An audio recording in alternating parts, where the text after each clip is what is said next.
House of media. நம்ம ரொம்ப நாள் எதிர்பார்த்துருந்த குக் வித் மீ எபிசோட் 7 வந்துருச்சு. ஸோ நம்ம என்ன இன்றைக்கி பண்ண போகிறோன்னா பன்னீர் டிக்கா.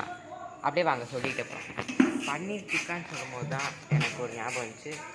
நம்ம குக் வித் மீக்கு நான் நிறைய 2 எபிசோடு எடுத்திருக்கேன். ஆனால் எண்டில் வந்து நான் எடுக்காமல் விட்டுட்டேன். அதனால் வந்து அந்த 2 எபிசோட் ரிலீஸே ஆகலை. ஆனால் இந்த எபிசோடில் நான் ஃபுல்லாக எடுத்து உங்களுக்கு வந்து ஃபுல் விளாக் காமிக்க போகிறேன். இன்றைக்கி ஃபன் எல்லாமே இருக்கும். நம்ம ஜட்ஜ் ஆஸ் யூஷுவல் யார்? நம்ம ஆர்யா தான். எல்லா டைமும் நம்ம கேமராமேன் இல்லாததுனால, பற்றாக்குறை இல்லாததுனால நம்ம வந்து அத்விக்கே கேமராமேனாக போட்டிருக்கோம். ஸோ அதனால் அத்விக் வரலன்னு யாரும் கவலைப்படாதீங்க. அத்விக் தான் கேமராமேனாக. ஸோ இப்போ நம்ம வந்து பன்னீர் டிக்காக்காக ரெசிபி பார்க்கலாம். வாங்க வாங்க வாங்க. ஸோ இப்போ எல்லாம் கஷ்டப்பட்டு நான் வந்து ஆர்டர் பண்ணி பிளிங்கிட்டில் ஆர்டர் பண்ணி எல்லாம் பண்ணி வாங்கிட்டு கொடுத்துருக்கேன். ஃபஸ்ட் நம்ம மெயின் இன்க்ரீடியன்ட் பன்னீரை வந்து ஆட் பண்ணிக்கலாம். இந்த மாதிரி க்யூபாக வெட்டிக்கோங்க பன்னீரை.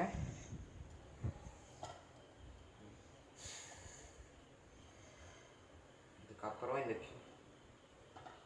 க்யூபாக பன்னீர் வெட்டிட்டு அதுக்கப்புறம் இந்த வெங்காயம் கொஞ்சம், அப்புறம் தக்காளி, கேப்சிகம் 3 கலரில் கேப்சிகம், அப்புறம் கொஞ்சம் தக்காளி லாஸ்ட்டாக. தக்காளி ரொம்ப ஓவராக இருக்கும். சரி போதும். ஓகே. ஸோ இதான் நம்மளோட வந்து இன்க்ரீடியன்ட்ஸ் உள்ளே போட. இப்போ நம்ம வந்து ஸ்டாப் வந்து ஃபஸ்ட்டு சிக்கன் கெபாப் மசாலா போடுறோம். இந்த பிராண்ட் நான் பார்த்ததே இல்லை. நம்ம த்ரிஷா வேறு இருக்காங்கல்ல. ஸோ இதில் நம்ம வந்து சிக்கன் கெபாப் மசாலா, இது வெஜ்ஜு தாங்க. இப்போ சிக்கன் கெபாப் மசாலா போட்டால் இது இதாகிடாது. நம்ம வந்து ஒரு சுமாராக 2 டீஸ்பூன் போட்டிருக்கோம். ஓகே போதும். அதுக்கப்புறம் கொஞ்சோண்டு கரம் மசாலா, கொரியாண்டர் போட்டு கொஞ்சோண்டு. அதுக்கப்புறம் கரம் மசாலா இல்லை. ஸோ அப்போ நம்ம போட வேணாம், விட்டுருங்க. கொஞ்சம் ஆரிகானோ உங்கள் வீட்டில் இருந்தால் போடுங்க. நான் வந்து இது வந்து சும்மா நாங்கள் வந்து இருக்கிறதுனால நாங்கள் கொஞ்சம் தூவிக்கிறோம் எதுக்கும். அதுக்கப்புறம் கொஞ்சோண்டு பெப்பர் கொஞ்சம் காரத்துக்காக. இதெல்லாம் பன்னீர் ஒரிஜினல் பன்னீர் டெஸ்ட்டில் பண்ண மாட்டாங்க, நாங்கள் போடுவோம். அவ்வளோ கொஞ்சோண்டு பெப்பர். அப்புறம் லாஸ்ட்டாக ஃபைனல் ரொம்ப முக்கியமான இன்க்ரீடியன்ட் இது கிடையாது, கொஞ்சம் டர்மரிக் பவுடர் கொஞ்சோண்டு போடணும். அதிகமாக போட்டுறாதீங்க, கொஞ்சோண்டு போடணும். 1/4 டேபிள் ஸ்பூன் போடணும். இன்னும் கொஞ்சம் போடணும். ஓகே, இது போதும். அதுக்கப்புறம் ஃபைனலாக டேஸ்ட்டுக்கு ஏற்ற உப்பு வந்து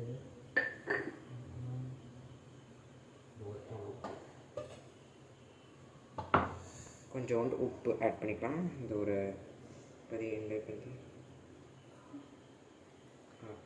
1 டேபிள் ஸ்பூன் கிட்ட போட்டிருக்கேன்.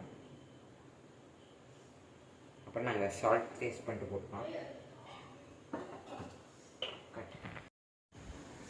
இப்போ நம்ம லாஸ்ட்டாக நம்மளோட இன்க்ரீடியன்ட் ஆயில் கொஞ்சம் ஆட் பண்ணிக்கலாம். இது வந்து ஒரு டேபிள் ஸ்பூன் போதும். அதனால தான் இதில் அடிக்கிறேன். அவ்வளோதான், போதும். நம்மளுக்கு இவ்வளோ எண்ணெய் போதும்.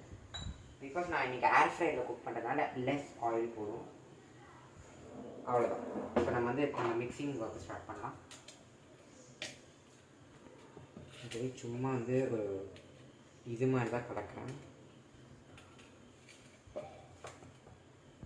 நான் மிக்ஸ் பண்ணிட்டேன்.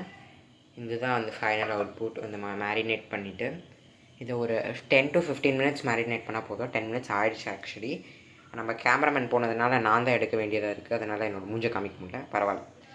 ஸோ இப்போ நம்ம நெக்ஸ்ட் என்ன பண்ண போகிறோன்னா, இதை வந்து அந்த ஸ்கியூவர்ஸில் வந்து ஃபிக்ஸ் பண்ணி அதுவும் அந்த ஏர் ஃப்ரையரில் குக் பண்ண போகிறோம்.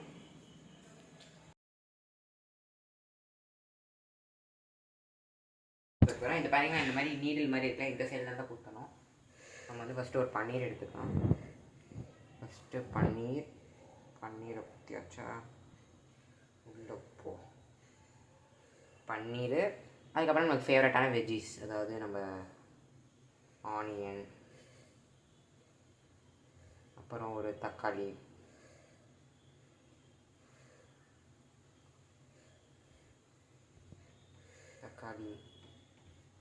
அதுக்கப்புறம் இந்த பன்னீர்.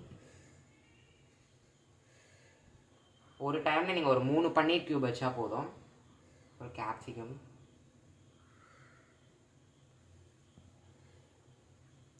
ஒரு க்ரீன் கேப்சிகம் மேபி. எங்கே குத்த வருதுன்னு கூட தெரில எனக்கு. அதான் நான் வந்து கொஞ்சம் பார்த்து பண்ணுறேன். நீங்களும் பார்த்து பண்ணுங்கள். லாஸ்ட்டாக ஒரு பன்னீர். ஸோ இந்த மாதிரி தான் நம்ம பண்ணணும். First skewer ready. ஸோ நான் எல்லா ஸ்கியூஸை பண்ணிட்டு உங்களுக்கு பேசுகிறேன். ஸோ வந்து நம்ம ஸ்கியூவர்ஸ்லாம் வந்து ஏர் ஃப்ரையரோட இந்த டப்பாக்குள்ளே வச்சுருக்கோம். இதை நம்ம வந்து லிஃப்ட் பண்ணி அதை வந்து நம்ம உள்ளே வச்சிடலாம். வச்சாச்சு. இப்போது இதை ஆன் பண்ணிடலாம். எப்படியே ஒர்க் பண்ணிவிட்டோம். டிக்கா மோடில் வச்சுட்டேன். ஸோ டிக்கா மோடில் வச்சதுனால இன்னும் 200 டெம்பரேச்சர் டிகிரி செல்சியஸில் 7 மினிட்ஸில் குக் ஆகிடும்னு போட்டுருக்கு. பார்க்கலாம். இது உள்ளே இருக்குது நம்மளோட டிக்கா. பார்க்கலாம் இது எவ்வளோ சீக்கிரம் குக் ஆகுதுன்னு.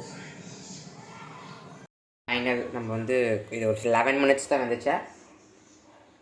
7 மினிட்ஸ்லேயே கரெக்டாக வந்துடுச்சு.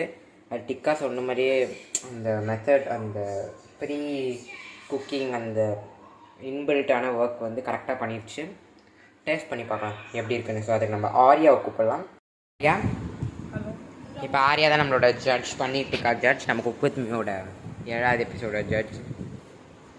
ஆரியான்னு டேஸ்ட் பண்ணி பார்க்க போகிறாரு என்ன இதில் வந்திருக்குன்னு.